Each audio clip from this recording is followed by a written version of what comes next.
નમસ્કાર, હું પાયલ પટેલ. અમેરિકાના તારીખ 23 જુલાઈ 2026ના આજના 3 મહત્વના સમાચાર સામે આવ્યા છે, તેમની વાત કરીશું. સાથે આજે ઇમિગ્રેશનમાં શું અપડેટ આવ્યા છે તે પણ વિગતે ચર્ચા કરીશું. આપ જોતા રહો એનઆરઆઈ પલ્સ.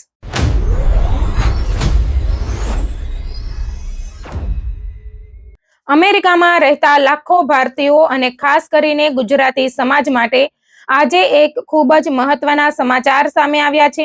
અમેરિકાની ગ્રોસરી ઇન્ડસ્ટ્રીમાં છેલ્લા કેટલાક મહિનાથી એવો બદલાવ જોવા મળી રહ્યો છે, જેની અસર સીધી ગ્રાહકોના ખિસ્સા પર અને નાના વેપારીઓના ધંધા પર પડી રહી છે. વર્ષોથી એવું માનવામાં આવતું હતું કે ખોરાક અને રોજિંદી જરૂરિયાતની વસ્તુઓનો વ્યવસાય ક્યારેય મંદ પડતો નથી, કારણ કે લોકો ભલે અન્ય ખર્ચમાં કાપ મૂકે પરંતુ ખાવા પીવાની વસ્તુઓ ખરીદવાનું બંધ કરતા નથી. પરંતુ હવે અમેરિકાની બદલાતી આર્થિક પરિસ્થિતિએ આ માન્યતાને પણ પડકાર આપી દીધો છે. દેશભરમાં ગ્રોસરીની માંગમાં ઘટાડો નોંધાઈ રહ્યો છે. ગ્રાહકો પોતાની ખરીદીમાં સતત કાપ મૂકી રહ્યા છે અને તેના કારણે નાના ગ્રોસરી સ્ટોર્સથી લઈને વોલમાર્ટ અને ક્રોગર જેવી મોટી રિટેલ કંપનીઓ સુધી દરેક પર દબાણ વધી રહ્યું છે. સૌથી મોટી અસર એવા હજારો નાના સ્ટોર્સ પર પડી રહી છે જે ભારતીયો અને ખાસ કરીને ગુજરાતી પરિવારો ચલાવે છે. અમેરિકાના અનેક શહેરોમાં ગુજરાતી સમાજના હજારો પરિવારો ગ્રોસરી સ્ટોર, કન્વીનિયન્સ સ્ટોર અને ફૂડ રિટેલના વ્યવસાય સાથે જોડાયેલા છે. તેમના માટે હાલનો સમય પડકારોથી ભરેલો બની રહ્યો છે. આર્થિક વિશ્લેષકોના જણાવ્યા મુજબ હાલ અમેરિકન ગ્રાહકો સૌથી વધુ મોંઘવારીથી પરેશાન છે. બેન એન્ડ કંપનીના રિપોર્ટ અનુસાર છેલ્લા કેટલાક વર્ષોમાં જીવન જરૂરિયાતની વસ્તુઓના ભાવમાં થયેલા વધારાએ સામાન્ય પરિવારોનું માસિક બજેટ સંપૂર્ણપણે બદલી નાખ્યું છે. ઘણા પરિવારોની આવક વધી છે, પરંતુ મોંઘવારી તેના કરતાં વધુ ઝડપથી વધી હોવાથી લોકો હવે દરેક ખરીદી પહેલા 2 વખત વિચાર કરે છે. અગાઉ જે લોકો એક જ વખતમાં આખા અઠવાડિયાની અથવા આખા મહિનાની ખરીદી કરતા હતા, તેઓ હવે જરૂરિયાત પ્રમાણે ઓછી માત્રામાં ખરીદી કરી રહ્યા છે. પરિણામે ગ્રોસરી સ્ટોર્સમાં વેચાણનું પ્રમાણ ઘટવા લાગ્યું છે. વેપારીઓ કહે છે કે ગ્રાહકો સ્ટોરમાં આવે છે, પરંતુ પહેલા જેટલો સામાન ખરીદતા નથી. ઘણા લોકો હવે પોતાની યાદીમાં રહેલી કેટલીક વસ્તુઓ ખરીદવાનું ટાળી દે છે અથવા પછીના અઠવાડિયા સુધી મુલતવી રાખે છે. નેલ્સના આઈક્યુ અને બેન એન્ડ કંપનીના સંયુક્ત વિશ્લેષણ મુજબ વર્ષ 2025 દરમિયાન ગ્રોસરી વેચાણ લગભગ સ્થિર રહ્યું હતું, પરંતુ વર્ષ 2026ની શરૂઆત પછી ખાસ કરીને ફેબ્રુઆરીથી દર વર્ષ સરેરાશ લગભગ 2% ઘટાડો નોંધાયો છે. સામાન્ય રીતે ખાદ્ય વસ્તુઓની માંગમાં આ પ્રકારનો ઘટાડો અર્થતંત્રમાં વધતા દબાણની નિશાની માનવામાં આવે છે. અર્થશાસ્ત્રીઓ કહે છે કે જ્યારે લોકો ખોરાક જેવી સૌથી જરૂરી વસ્તુઓની ખરીદીમાં પણ ઘટાડો કરે છે, ત્યારે તે દર્શાવે છે કે પરિવારના બજેટ પર ભારે દબાણ છે.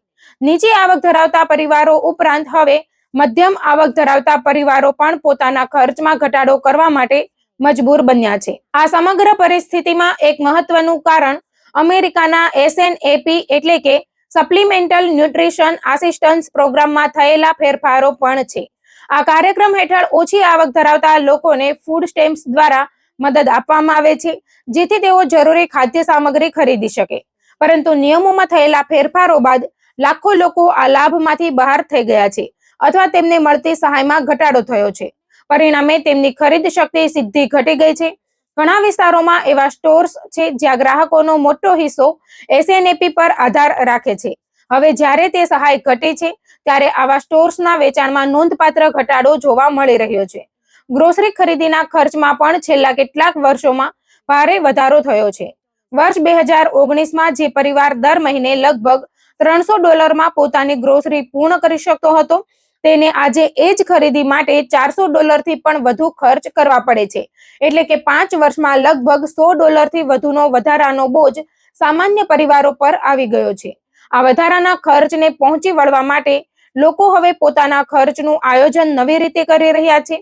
ઘણા પરિવારો હવે બહાર જમવાનું ઓછું કરી રહ્યા છે, મોંઘી બ્રાન્ડ્સ છોડીને સસ્તા વિકલ્પો પસંદ કરી રહ્યા છે અને જ્યાં ડિસ્કાઉન્ટ મળે ત્યાંથી જ ખરીદી કરી રહ્યા છે. SNBCના અહેવાલમાં ગ્રાહકોના બદલાયેલા વર્તનની ખૂબ રસપ્રદ માહિતી સામે આવી છે. લગભગ 28% ગ્રાહકોએ પોતાના કુલ ગ્રોસરી ખર્ચમાં ઘટાડો કર્યો છે. ખર્ચ ઘટાડનારાઓમાંથી લગભગ અડધા લોકો હવે જાણીતી અને મોંઘી બ્રાન્ડ્સ છોડીને સ્ટોર બ્રાન્ડ્સ અથવા સસ્તી બ્રાન્ડ્સ તરફ વળી ગયા છે.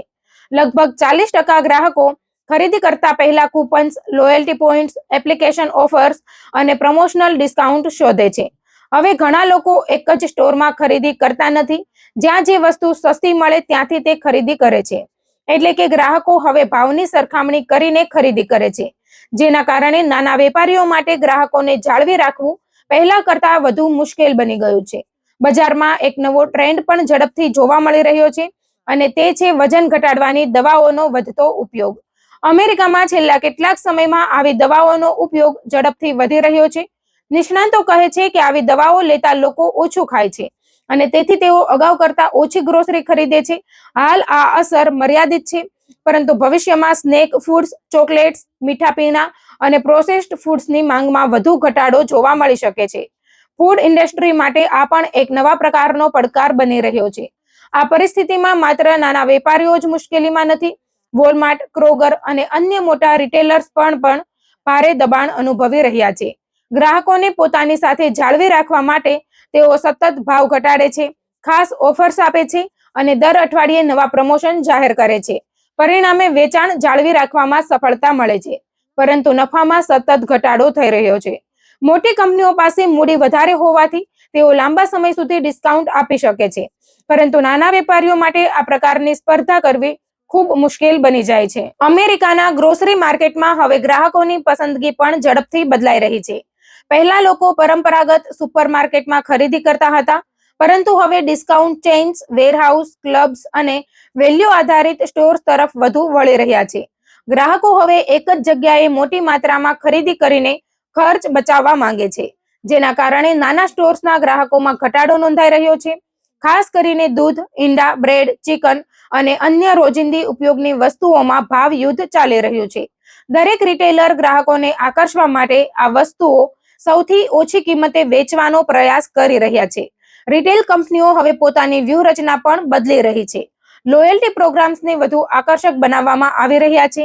ગ્રાહકોના ખરીદીના ઇતિહાસના આધારે વ્યક્તિગત ડિસ્કાઉન્ટ આપવામાં આવી રહ્યા છે. સાથે સાથે પોતાની સ્ટોર બ્રાન્ડ્સને વધુ પ્રમોટ કરવામાં આવી રહી છે, કારણ કે તેમાં નફાનું પ્રમાણ વધુ હોય છે. અગાઉ લોકો જાણીતી બ્રાન્ડ્સ પર વિશ્વાસ કરતા હતા, પરંતુ હવે ભાવને ધ્યાનમાં રાખીને ઘણા ગ્રાહકો સ્ટોર બ્રાન્ડ્સ પણ સરળતાથી સ્વીકારી રહ્યા છે.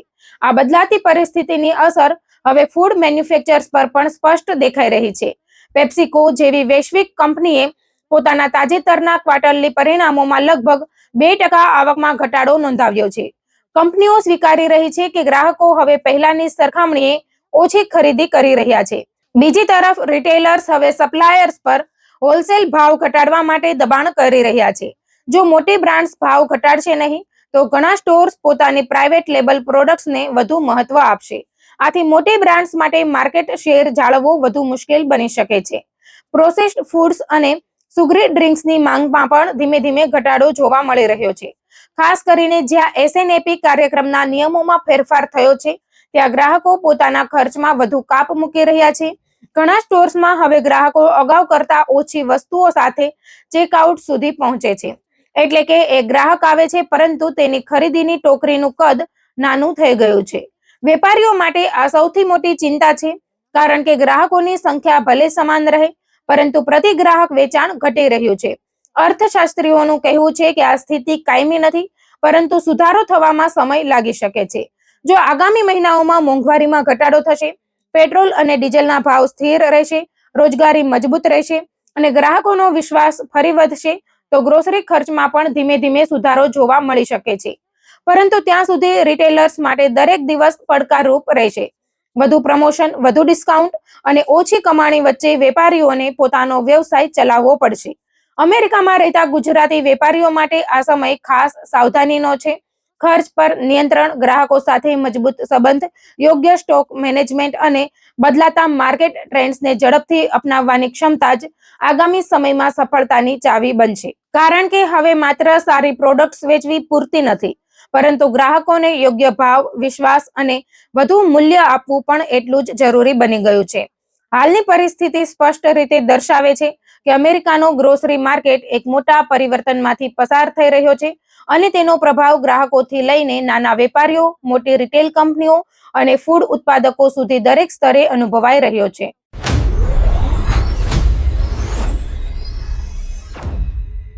અમેરિકામાં રહેતા ગુજરાતીઓ માટે ફરી એકવાર ચિંતા વધારતા સમાચાર સામે આવ્યા છે. શિકાગોના એક એરપોર્ટ પરથી ઉત્તર ગુજરાતના આશરે 25 વર્ષીય એક ગુજરાતી યુવકની ધરપકડ કરવામાં આવી હોવાની માહિતી સામે આવી છે. મળતી વિગતો અનુસાર આ યુવક ડોમેસ્ટિક ફ્લાઇટ પકડવા માટે એરપોર્ટ પર પહોંચ્યો હતો, પરંતુ સિક્યોરિટી ચેકિંગ દરમિયાન જ તેની ઓળખ અને ઇમિગ્રેશન સંબંધિત વિગતો સામે આવતા તેને રોકી લેવામાં આવ્યો હતો. ત્યારબાદ તેને અમેરિકાની ઇમિગ્રેશન એન્ડ કસ્ટમ્સ એન્ફોર્સમેન્ટ એટલે કે આઈસના અધિકારીઓને સોંપી દેવામાં આવ્યો હતો. હાલ આ યુવક આઈસના ડિટેન્શન સેન્ટરમાં છે અને તેની સામે ડિપોર્ટેશનની કાર્યવાહી ચાલી રહી હોવાનું જાણવા મળી રહ્યું છે. આ ઘટના માત્ર એક વ્યક્તિની ધરપકડ પૂરતી સીમિત નથી, પરંતુ અમેરિકામાં સ્ટુડન્ટ વિઝા પર આવેલા હજારો ભારતીયો અને ખાસ કરીને ગુજરાતીઓ માટે એક ગંભીર ચેતવણી સમાન બની છે. છેલ્લા કેટલાક મહિનાઓથી અમેરિકામાં ઇમિગ્રેશન કાયદાના અમલમાં નોંધપાત્ર કડકાઈ જોવા મળી રહી છે અને હવે માત્ર બોર્ડર પર જ નહીં, પરંતુ દેશની અંદર પણ વિવિધ સરકારી એજન્સીઓ દ્વારા નિયમોનું વધુ કડક પાલન કરવામાં આવી રહ્યું છે. મળતી માહિતી અનુસાર આ યુવક લગભગ 2 થી 2.5 વર્ષ પહેલા સ્ટુડન્ટ વિઝા પર અમેરિકા આવ્યો હતો. પરિવારનું સપનું હતું કે દીકરો અમેરિકામાં અભ્યાસ કરશે, ડિગ્રી મેળવશે અને પછી પોતાના ભવિષ્યને નવી દિશા આપશે. પરંતુ અમેરિકા પહોંચ્યાના થોડા જ દિવસોમાં તેણે કોલેજ જવાનું બંધ કરી દીધું હોવાનું જાણવા મળ્યું છે. અમેરિકાના ઇમિગ્રેશન કાયદા મુજબ સ્ટુડન્ટ વિઝા પર આવેલા દરેક વિદ્યાર્થી માટે પોતાની માન્ય શૈક્ષણિક સંસ્થામાં નિયમિત હાજરી આપવી અને અભ્યાસ ચાલુ રાખવો ફરજિયાત હોય છે. જો કોઈ વિદ્યાર્થી અભ્યાસ છોડી દે અથવા કોલેજમાં હાજરી ન આપે તો તેની માહિતી કોલેજ દ્વારા ACVIS સિસ્ટમમાં અપડેટ કરવામાં આવે છે. ACVIS એટલે કે student and exchange visitor information system, જે અમેરિકાની સરકાર દ્વારા આંતરરાષ્ટ્રીય વિદ્યાર્થીઓના રેકોર્ડ જાળવવા માટે ઉપયોગમાં લેવામાં આવે છે. એકવાર ACVIS રેકોર્ડ સમાપ્ત થઈ જાય પછી વિદ્યાર્થીનું કાયદેસરનું ઇમિગ્રેશન સ્ટેટસ પણ જોખમમાં આવી જાય છે અને ત્યારથી તે વ્યક્તિ ઇમિગ્રેશન કાયદાની દ્રષ્ટિએ ગંભીર મુશ્કેલીમાં આવી શકે છે. હાલમાં સૌથી મોટો પ્રશ્ન એ છે કે જ્યારે આ યુવક એરપોર્ટ પર પહોંચ્યો ત્યારે તેનું વિઝા માન્ય હતું કે સમાપ્ત થઈ ગયું હતું. આ અંગે હજુ સુધી કોઈ સત્તાવાર માહિતી જાહેર કરવામાં આવી નથી, પરંતુ ઇમિગ્રેશન નિષ્ણાતોનું માનવું છે કે ભલે વિઝા પાસપોર્ટમાં માન્ય દેખાતું હોય, જો વ્યક્તિએ પોતાના વિઝાની શરતોનું પાલન ન કર્યું હોય અને ACVIS સ્ટેટસ સમાપ્ત થઈ ગયો હોય તો તે કાયદાકીય રીતે ગંભીર મુશ્કેલીમાં આવી શકે છે. ઘણા લોકો માત્ર વિઝાની એક્સપાયરી તારીખ જોઈને નિશ્ચિંત થઈ જાય છે, પરંતુ અમેરિકામાં વિઝા અને ઇમિગ્રેશન સ્ટેટસ બંને અલગ બાબતો છે. વિઝા માત્ર અમેરિકામાં પ્રવેશ માટેનો દસ્તાવેજ છે, જ્યારે દેશમાં કાયદેસર રહેવાનો આધાર વ્યક્તિના ઇમિગ્રેશન સ્ટેટસ પર રહે છે. આ ઘટનાએ ફરી એકવાર એ ચર્ચાને વેગ આપ્યો છે કે શું અમેરિકામાં ડોમેસ્ટિક ફ્લાઇટમાં મુસાફરી કરવી હવે અનડોક્યુમેન્ટેડ અથવા સ્ટેટસ ગુમાવી ચૂકેલા લોકો માટે જોખમી બની શકે છે. ઇમિગ્રેશન સંબંધિત માહિતી મુજબ અમેરિકાની વિવિધ સરકારી એજન્સીઓ વચ્ચે ડેટા શેરિંગની વ્યવસ્થા સતત મજબૂત બની રહી છે. જો કોઈ વ્યક્તિનું ઇમિગ્રેશન સ્ટેટસ રદ થઈ ગયું હોય, તેણે વિઝાની શરતોનો ભંગ કર્યો હોય, ઓવરસ્ટે કર્યો હોય અથવા તેની સામે કોર્ટમાં કાર્યવાહી ચાલી રહી હોય, તો તે સંબંધિત માહિતી ડિપાર્ટમેન્ટ ઓફ હોમલેન્ડ સિક્યોરિટીના ડેટાબેઝમાં ઉપલબ્ધ હોઈ શકે છે. વિવિધ પરિસ્થિતિઓમાં કાયદા અમલવારી એજન્સીઓ આ માહિતીનો ઉપયોગ કરી શકે છે. જો કે દરેક ડોમેસ્ટિક મુસાફરની ઇમિગ્રેશન ચકાસણી થાય છે એવું કહેવું યોગ્ય નથી, પરંતુ જે લોકો પહેલેથી જ ઇમિગ્રેશન સિસ્ટમના રડાર પર હોય તેમના માટે જોખમ વધી શકે છે. ઇમિગ્રેશન ક્ષેત્રના નિષ્ણાતોનું કહેવું છે કે આજના સમયમાં સરકાર પાસે અલગ અલગ એજન્સીઓના ડેટાને જોડવાની ક્ષમતા વધી ગઈ છે. એરપોર્ટ, કોર્ટ, ઇમિગ્રેશન ઓફિસ, કાયદા અમલવારી એજન્સીઓ અને અન્ય સરકારી વિભાગો પાસે ઉપલબ્ધ માહિતીના આધારે જે લોકો પહેલેથી જ ઇમિગ્રેશન કાર્યવાહી હેઠળ હોય તેમની ઓળખ સરળ બની શકે છે. જો કોઈ વ્યક્તિને ફાઇનલ રિમૂવલ ઓર્ડર આપવામાં આવ્યો હોય અથવા તે લાંબા સમયથી સ્ટેટસ વિના રહેતો હોય તો તેની દરેક હિલચાલ પર વધુ નજર રાખવામાં આવી શકે છે. આ કારણસર હવે ઘણા ઇમિગ્રેશન વકીલો પોતાના ક્લાયન્ટોને બિનજરૂરી મુસાફરી ટાળવાની સલાહ આપી રહ્યા છે. આ કેસમાં સૌથી મોટો કાયદાકીય પડકાર એ છે કે યુવકે સ્ટુડન્ટ વિઝાની મૂળભૂત શરતોનું પાલન કર્યું નથી. અમેરિકામાં સ્ટુડન્ટ વિઝા માત્ર ભણવા માટે આપવામાં આવે છે.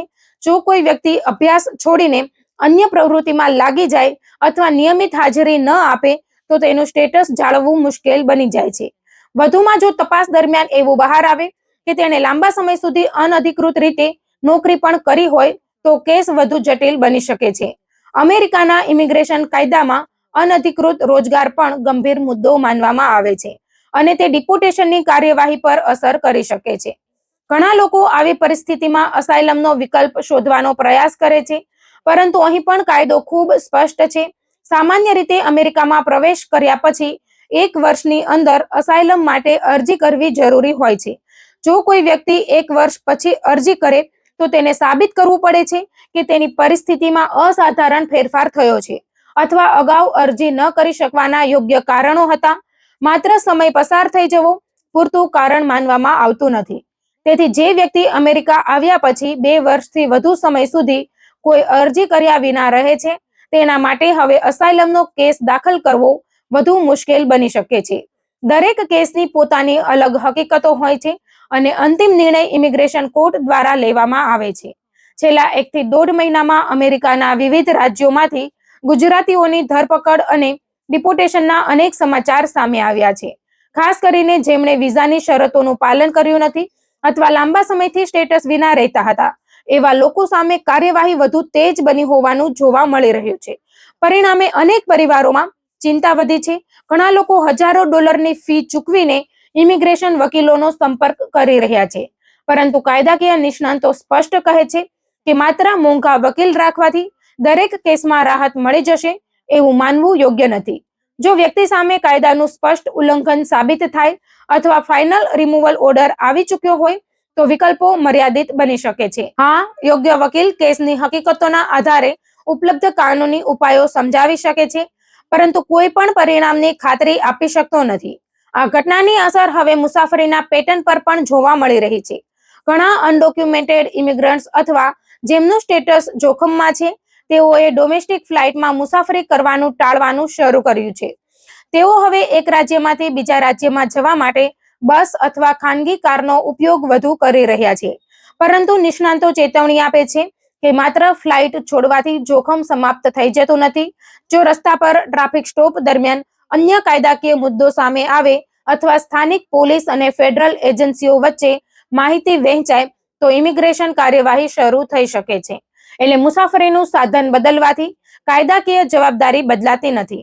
તાજેતરના સમયમાં અમેરિકાના કેટલાક રાજ્યોમાં સ્થાનિક પોલીસ અને ફેડરલ ઇમિગ્રેશન એજન્સીઓ વચ્ચે સહયોગ વધ્યો હોવાનું પણ ચર્ચાઈ રહ્યું છે.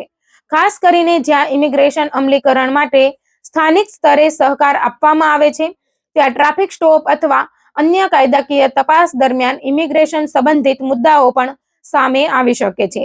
જો કે દરેક રાજ્યમાં નિયમો અને અમલીકરણની રીત એક સરખી નથી, તેથી કોઈ એક ઘટના પરથી દરેક રાજ્ય માટે સમાન નિષ્કર્ષ કાઢવો યોગ્ય નથી.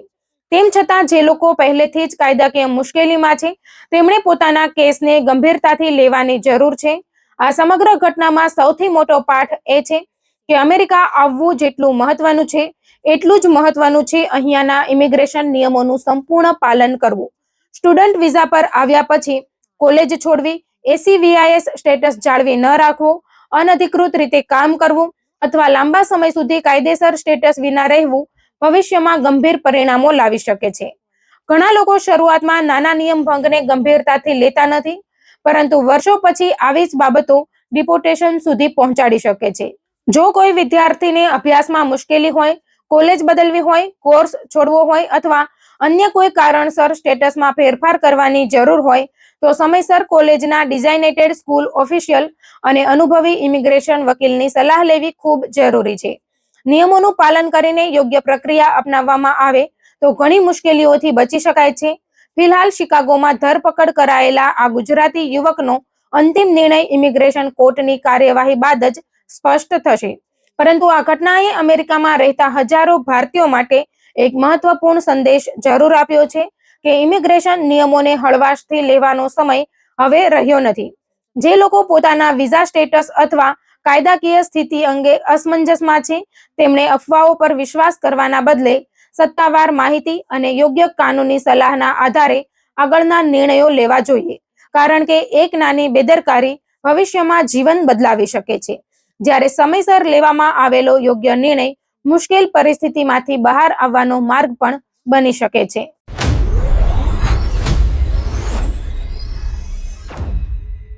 અમેરિકામાં રહેતા ભારતીયો અને ખાસ કરીને ગુજરાતી સમાજમાં છેલ્લા 2-3 દિવસથી એક સમાચાર ભારે ચર્ચાનો વિષય બન્યા છે.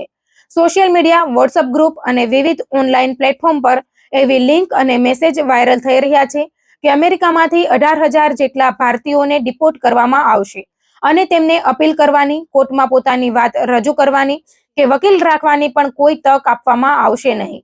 આ સમાચાર વાયરલ થતા જ હજારો ભારતીય પરિવારોમાં ચિંતા અને ભયનું વાતાવરણ સર્જાયું છે. ઘણા લોકો પોતાના સગા સંબંધીઓની સુરક્ષાને લઈને ચિંતિત બન્યા છે, જ્યારે ઘણા લોકો સોશિયલ મીડિયા પર આ દાવાઓને સાચા માનીને એકબીજાને ફોરવર્ડ કરી રહ્યા છે. પરંતુ શું ખરેખર અમેરિકાની સરકાર દ્વારા 18,000 ભારતીયોને તાત્કાલિક ડિપોર્ટ કરવાનો નિર્ણય લેવામાં આવ્યો છે? શું આ સમાચાર આજના છે કે પછી જૂના આંકડાઓને ફરીથી વાયરલ કરીને લોકોમાં ગભરાટ ફેલાવવામાં આવી રહ્યો છે? આજે અમે તમને આ સમગ્ર મામલાની હકીકત, સત્તાવાર માહિતી અને વર્તમાન પરિસ્થિતિ વિશે વિગતવાર માહિતી આપીશું. સૌપ્રથમ વાત કરીએ વાયરલ થઈ રહેલા મેસેજની. સોશિયલ મીડિયા પર એવો દાવો કરવામાં આવી રહ્યો છે કે અમેરિકામાં રહેતા લગભગ 18,000 ભારતીયોને કોઈ પણ પ્રકારની કાનૂની તક આપ્યા વગર સીધા ભારત મોકલી દેવામાં આવશે. કેટલાક મેસેજમાં તો એવો પણ ઉલ્લેખ કરવામાં આવ્યો છે કે આ લોકોને વકીલ રાખવાનો અધિકાર પણ નહીં મળે અને કોઈ અપીલ પણ કરી શકશે નહીં. આ પ્રકારના દાવાઓ વાંચ્યા પછી સ્વાભાવિક રીતે જ લોકોમાં ડરનો માહોલ ઊભો થાય છે. પરંતુ જ્યારે આ સમાચારની મૂળ માહિતી અને સમયરેખા તપાસવામાં આવે છે ત્યારે એક અલગ જ હકીકત સામે આવે છે. હકીકતમાં વાયરલ થઈ રહેલો 18,000નો આંકડો આજનો નથી. આ આંકડો ડિસેમ્બર 2024માં પ્રથમ વખત ચર્ચામાં આવ્યો હતો. તે સમયે અમેરિકાની રાષ્ટ્રપતિ ચૂંટણી પૂર્ણ થઈ ગઈ હતી અને ડોનાલ્ડ ટ્રમ્પ પોતાની બીજી ટર્મ માટે સત્તા સંભાળવાની તૈયારીમાં હતા. તે સમય દરમિયાન એન્ફોર્સમેન્ટ એન્ડ રિમૂવલ ઓપરેશન્સ એટલે કે ERO દ્વારા જાહેર કરવામાં આવેલી માહિતી અનુસાર નવેમ્બર 2024 સુધીમાં કુલ 17,940 ભારતીયો સામે ફાઇનલ રિમૂવલ ઓર્ડર બહાર પાડવામાં આવ્યો હતો. ફાઇનલ રિમૂવલ ઓર્ડરનો અર્થ એ થાય છે કે ઇમિગ્રેશન કોર્ટ દ્વારા વ્યક્તિને અમેરિકા છોડવાનો અંતિમ આદેશ આપવામાં આવ્યો છે. પરંતુ તેનો અર્થ એ બિલકુલ નથી કે તે તમામ લોકોને તરત જ વિમાનમાં બેસાડીને ભારત મોકલી દેવામાં આવ્યા હતા. તે સમયની પરિસ્થિતિમાં આ હજારો લોકોમાંથી ઘણા આઈસની કસ્ટડીમાં પણ નહોતા. કેટલાક લોકો વિવિધ કાનૂની પ્રક્રિયામાં હતા. કેટલાક લોકોના દેશ નિકાલની પ્રક્રિયા આગળ વધી રહી હતી અને કેટલાક લોકોને તેમના વતન પરત મોકલવા માટે જરૂરી રાજદ્વારી અને વહીવટી પ્રક્રિયા પૂર્ણ થવાની બાકી હતી. એટલે કે ફાઇનલ રિમૂવલ ઓર્ડર અને એક્ચ્યુઅલ ડિપોર્ટેશન બંને અલગ બાબતો છે. ઘણા લોકો આ બંને વચ્ચેનો તફાવત સમજ્યા વગર સોશિયલ મીડિયા પર ખોટી માહિતી શેર કરતા રહ્યા છે. હવે વાત કરીએ અમેરિકામાં ચાલી રહેલા વર્તમાન ઇમિગ્રેશન અભિયાનની. ડોનાલ્ડ ટ્રમ્પ સરકાર ગેરકાયદેસર ઇમિગ્રેશન સામે અત્યાર સુધીની સૌથી કડક કાર્યવાહી કરી રહી હોવાનું માનવામાં આવે છે. અમેરિકન ઇમિગ્રેશન એજન્સીઓ દ્વારા મોટા પાયે ધરપકડ, ડિટેન્શન અને ડિપોર્ટેશનની કાર્યવાહી ચાલી રહી છે. વિવિધ અહેવાલો મુજબ સરકારનો લક્ષ્યાંક એક વર્ષમાં લગભગ 10 લાખ ગેરકાયદેસર ઇમિગ્રન્ટ્સને દેશની બહાર મોકલવાનો છે. આ અભિયાન દરમિયાન જાન્યુઆરી 2025 થી લઈને જૂન 2026 સુધીમાં કુલ 4,643 ભારતીય નાગરિકોને અમેરિકામાંથી સત્તાવાર રીતે ડિપોર્ટ કરવામાં આવ્યા હોવાનું જાહેર કરવામાં આવ્યું છે. એટલે કે ડિપોર્ટેશન થઈ રહ્યું છે, પરંતુ તે સંખ્યા સોશિયલ મીડિયા પર વાયરલ થઈ રહેલા 18,000ના દાવાથી અલગ છે. હવે એક મહત્વનો પ્રશ્ન એ છે કે જો 18,000નો આંકડો જૂનો છે તો આજે વાસ્તવિક સ્થિતિ શું હોઈ શકે? હકીકત એ છે કે નવેમ્બર 2024 પછી અમેરિકાની ઇમિગ્રેશન એજન્સી આઈસ દ્વારા ભારતીયો સામે ફાઇનલ રિમૂવલ ઓર્ડર ધરાવતા લોકોનો કોઈ નવો સત્તાવાર આંકડો જાહેર કરવામાં આવ્યો નથી. તેથી આજની તારીખે ચોક્કસ સંખ્યા કોઈ કહી શકે તેમ નથી. જો કે ઇમિગ્રેશન કાયદાના નિષ્ણાંતોનું માનવું છે કે છેલ્લા 1.5 થી 2 વર્ષ દરમિયાન અમેરિકામાં ઇમિગ્રેશન કાયદાનું અમલીકરણ ખૂબ જ ઝડપી અને કડક બન્યું છે. દરરોજ મોટી સંખ્યામાં ધરપકડ થઈ રહી છે. ઇમિગ્રેશન કોર્ટમાં કેસોની સંખ્યા વધી રહી છે અને ઝડપથી રિમૂવલ ઓર્ડર્સ આપવામાં આવી રહ્યા છે. આવી સ્થિતિમાં ફાઇનલ રિમૂવલ ઓર્ડર મેળવનારા ભારતીયોની સંખ્યામાં નોંધપાત્ર વધારો થયો હોવાની શક્યતા નકારી શકાય નહીં. કેટલાક નિષ્ણાતો તો અંદાજ વ્યક્ત કરે છે કે આ સંખ્યા અગાઉ કરતા 2 કે 3 ગણી પણ થઈ હોઈ શકે છે. પરંતુ મહત્વની વાત એ છે કે આ માત્ર અંદાજ છે, સત્તાવાર આંકડો નથી. અમેરિકન સરકારની કાર્યવાહી કરવાની પદ્ધતિમાં પણ છેલ્લા કેટલાક સમય દરમિયાન મોટો ફેરફાર આવ્યો છે. અગાઉ જ્યારે કોઈ ગેરકાયદેસર ઇમિગ્રન્ટ પકડાતો હતો ત્યારે ઘણા કેસોમાં તેને બોન્ડ પર મુક્ત કરવામાં આવતો હતો. કેટલાક લોકોને પગમાં જીપીએસ ટ્રેકિંગ ડિવાઇસ પહેરાવવામાં આવતું હતું અને તેમને સમયાંતરે આઈસ ઓફિસમાં હાજરી આપવાની શરત રાખવામાં આવતી હતી. પરંતુ અનેક કેસોમાં લોકો જીપીએસ ટ્રેકર કાપીને ગાયબ થઈ જતા અથવા હાજરી આપવાનું બંધ કરી દેતા હતા. તેના કારણે હવે અમેરિકન સરકારે આવી નીતિઓ વધુ કડક બનાવી દીધી છે. હવે ઘણા લોકોને સરળતાથી બોન્ડ પર છોડવામાં આવતા નથી અને ડિટેન્શન સેન્ટરમાં રાખીને તેમની સામેની કાર્યવાહી ઝડપથી પૂર્ણ કરવાનો પ્રયાસ કરવામાં આવે છે. કેટલાક અહેવાલો મુજબ ડિટેન્શન સેન્ટરમાં રહેલા લોકોને રિમૂવલ ડોક્યુમેન્ટ્સ પર સહી કરવા માટે પણ દબાણ કરવામાં આવે છે. જો કે દરેક કેસની પરિસ્થિતિ અલગ હોય છે અને દરેક વ્યક્તિના કાનૂની અધિકારો પણ અલગ હોઈ શકે છે. તેથી કોઈ પણ એક ઘટનાને આધારે તમામ કેસો અંગે એક સરખો નિષ્કર્ષ કાઢવો યોગ્ય નથી. જો કોઈ વ્યક્તિ સામે ફાઇનલ રિમૂવલ ઓર્ડર હોય તો તેના માટે ઉપલબ્ધ કાનૂની વિકલ્પો તેના કેસના પ્રકાર, કોર્ટના નિર્ણય અને અન્ય કાનૂની પરિસ્થિતિઓ પર આધાર રાખે છે. અહીં સેલ્ફ રિમૂવલ અને ઓફિશિયલ ડિપોર્ટેશન વચ્ચેનો તફાવત સમજવો પણ અત્યંત જરૂરી છે. જ્યારે કોઈ વ્યક્તિ પોતાની ઈચ્છાથી, પોતાના ખર્ચે અને પોતાની ફ્લાઇટ બુક કરીને અમેરિકા છોડે છે ત્યારે તેને સેલ્ફ રિમૂવલ અથવા વોલન્ટરી ડિપાર્ચર તરીકે ઓળખવામાં આવે છે. આવા લોકોનો કોઈ સંપૂર્ણ સત્તાવાર જાહેર ડેટા ઉપલબ્ધ નથી. બીજી તરફ જ્યારે અમેરિકી સરકાર કોઈ વ્યક્તિને સત્તાવાર રીતે ડિપોર્ટ કરે છે ત્યારે તે વ્યક્તિને સરકારની દેખરેખ હેઠળ રિમૂવલ ફ્લાઇટ અથવા કમર્શિયલ ફ્લાઇટ દ્વારા પોતાના દેશમાં મોકલવામાં આવે છે. આવી પ્રક્રિયા દરમિયાન ભારત સરકારને અગાઉથી માહિતી આપવામાં આવે છે અને ભારત સરકારની મંજૂરી મળ્યા પછી જ ડિપોર્ટેશન પૂર્ણ કરવામાં આવે છે.